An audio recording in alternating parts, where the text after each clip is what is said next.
يا مساء الفل على احلى ناس في الدنيا. وطبعا هنبدا حلقتنا النهارده. اعذروني انا متنرفز جدا من مباراه الاهلي. بس قبل ما نبدا حلقتنا ما تنسوش نصلي على النبي عليه افضل الصلاه والسلام ونبدا حلقتنا. طبعا مباراه الاهلي وبتروجيت، يعني انا شفت شوط اول كاملا كارثي. ان انا اشوف طاهر محمد طاهر مهاجم النادي الاهلي وجراد ياشار قاعد بره. اللي حصل ده ازاي؟ ومش طاهر بس، انت معظم لعيبه النادي الاهلي النهارده يعني شوط اول كامل. يا دوبك في اخر الشوط هجمه وتريزيجيه جاب كره في العارضه ومش عارف ايه. انت 45 دقيقه انت قاعد بتعمل ايه؟ الشوط الثاني بدأ. يعني انا شايف النادي الاهلي من بدايه المباراه، النادي الاهلي مش مركز خالص. اللعيبه نازله حاسين ان المباراه سهله، وبعدين انا حاسس احساس تاني ان لعيبه بتروجيت ازيد مننا في الملعب. يعني انا حسيت ده.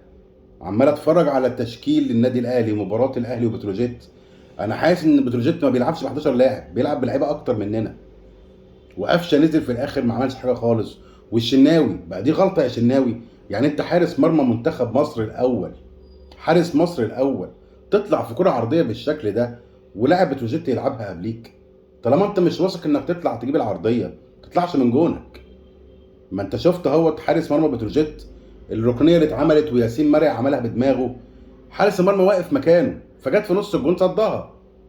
هو توفيق طبعا وصد الكرة دي، ولكن هو مش ضامن انه يطلع يجيب الكوره، فوقف مكانه حارس مرمى. فانت طالع بالشكل ده وحارس مصر الاول يا شناوي، تطلع بالشكل ده والكرة تيجي فينا جون. طب ماشي جه جون، فين رد فعل النادي الاهلي؟ يعني بصوا للاسماء، بن رمضان، وكلنا فرحنا ان بن رمضان جه. فين بن رمضان؟ محمد مجدي قفشه، ده مش قفشه. اللي احنا شايفينه ده مش محمد مجدي قفشه.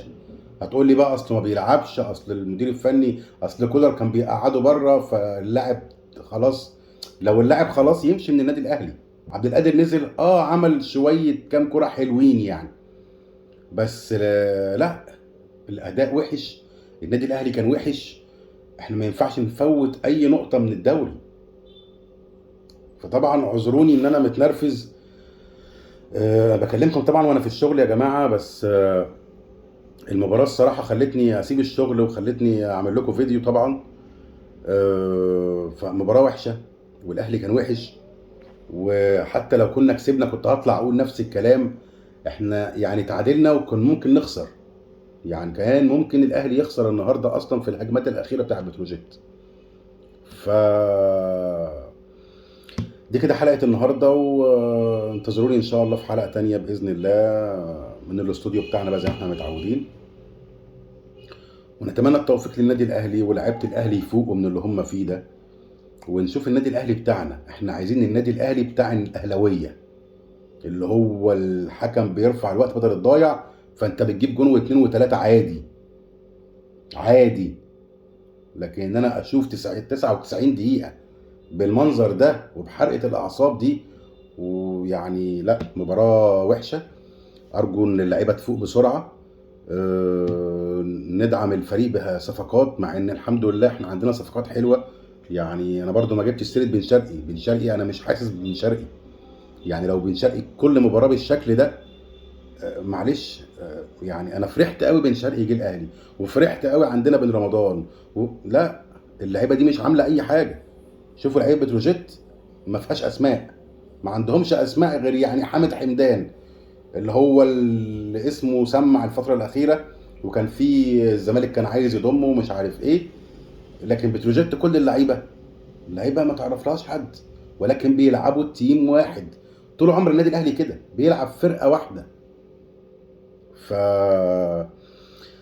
نتمنى الافضل للنادي الاهلي باذن الله فيما هو قادم. واعذروني على نرفزتي النهارده، ولكن ان شاء الله اللي جاي كله نتفائل خير، وان شاء الله الاهلي يعمل مباريات افضل من اللي احنا شفناه ده. طبعا مباراة الأهلي القادمة أعتقد يوم الأحد مع المصري البورسعيدي. فطبعا مباراة صعبة جدا جدا يعني. وبعد كده السوبر في الإمارات. فالأهلي داخل على شوية مباريات يا جماعة بالمنظر اللي احنا شفناه ده.